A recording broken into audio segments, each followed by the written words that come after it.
এটা ছাড়া সার্বিকভাবে দেশের আইন শৃঙ্খলা পরিস্থিতি সুন্দর এবং সহনীয় রাখতে আপনারা যে ভূমিকা পালন করেছেন তা সত্যি প্রশংসার দাবিদার। অন্য যে কোনো সময়ের চেয়ে আইন শৃঙ্খলা পরিস্থিতি বিভিন্ন জেলায় অপেক্ষাকৃত ভালো আছে এবং নির্বাচনী পরিবেশ ক্রমেই সুন্দর হয়ে উঠছে।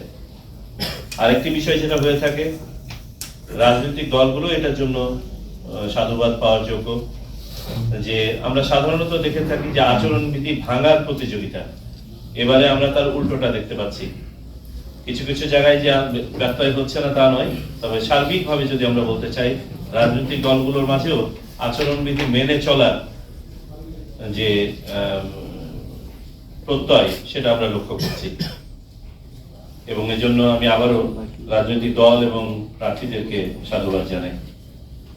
আমি আশা করি আপনারা যে গতিপথ নির্ধারণ করেছেন এবং রাজনৈতিক দলগুলো প্রাথমিকভাবে যে সদিচ্ছা প্রদর্শন করছেন, আমরা সবাই যদি সামগ্রিকভাবে আমাদের এই ধারা অব্যাহত রাখতে পারি, ইনশাআল্লাহ জাতির প্রত্যাশিত ভালো নির্বাচন আমরা ডেলিভার করতে পারবো। এখন আসি আমাদের আজকের এই স্পেসিফিক মিটিং এর ব্যাপারে। আমরা আজকে আইন শৃঙ্খলা সেলের মিটিং করছি। এখানে বলতে পারেন যে আপনারা এই জেলার তথা কিছু কিছু ক্ষেত্রে বিভাগেরও অনেকগুলো সেলের আপনারা রিপ্রেজেন্টেটিভস এখানে আছেন। বিভাগীয় এবং জেলা পর্যায়ে তো আছেন, বাইরে থেকেও এসছেন। এই সেলটার অবস্থান এবং ইন্টারপ্লেটা বোঝানোর জন্য আমি আপনাদেরকে প্রথমেই একটু ধারণা দিতে চাই যে নির্বাচনকে সামনে রেখে কোন কোন কমিটি বা সেল কাজ করে থাকে। আমরা সবাই জানি যে জেলা উপজেলা পর্যায়ে, বিভাগীয় পর্যায়ে স্থায়ীভাবে আমাদের আইন শৃঙ্খলা কমিটিগুলো কাজ করে থাকে।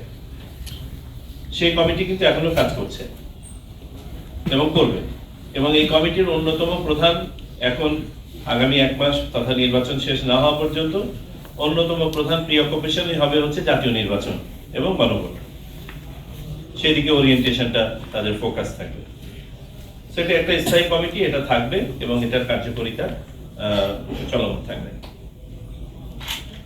নির্বাচনকে সামনে রেখে যে কমিটিগুলো ফর্ম করা হয় বা হয়েছে সেগুলো সম্বন্ধে একটু ধারণা দেই, তাহলে আপনাদের এই আইন শৃঙ্খলা সেলের কার্যকারিতা এবং এটার অবস্থানটা বুঝতে পারবেন এবং কিভাবে আপনারা অন্য কমিটিগুলোর সাথে ইন্টারঅ্যাক্ট করবেন সেটা বুঝতে পারবেন। মাঠ পর্যায়ে বিচার প্রক্রিয়া পরিচালনার জন্য এবং তদন্তের জন্য আমাদের 3টি কমিটি আছে।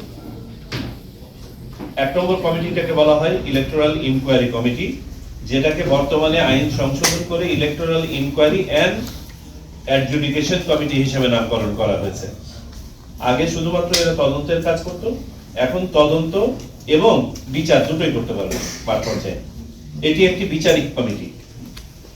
জেলা পর্যায়ে যুগ্ম জজ, সম পর্যায়ে বা মেট্রোপলিটন এলাকাতে যুগ্ম মেট্রোপলিটন ম্যাজিস্ট্রেট সমপর্যায়ের একজন বিচারক এই কমিটির প্রধান হিসেবে কাজ করে থাকেন। তো এটা একটি জুডিশিয়াল কমিটি যেটা ইতোমধ্যে কাজ করা শুরু করেছে